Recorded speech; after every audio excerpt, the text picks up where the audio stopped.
There's something that a lot of people misunderstand about esters. So there's a testosterone molecule and a carbon 17.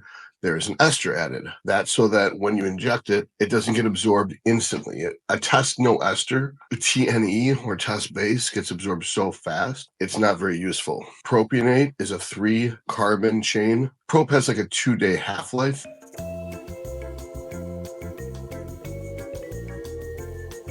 And so the graph, even if you inject it daily, is sawtooth. That's not good. Anaphate is a 7-carbon chain. Anaphate is also rapidly absorbing compared to cypionate, so it also has a sawtooth on the graph. You inject it every day. If you inject CYP, it goes up and it's smooth if you inject it every day. Now, Kurt Havens is released some preliminary findings on Steve's video that just dropped regarding CYP versus anaphate. He explains it like this, that you get a higher peak with anaphate than you do with CYP, which would be true because it's got a shorter half-life, so it absorbs faster. That doesn't mean that there's more area under the curve. In fact, the CYP caused the SHBG to go down more than anaphate. Now, SHBG kind of is a binding agent. It gets in the way of the testosterone being anabolic. So it would imply that even though the anaphate spikes faster and higher, this will generate more side effects as more of the test will be converted into DHT. It won't generate more anabolism. It would generate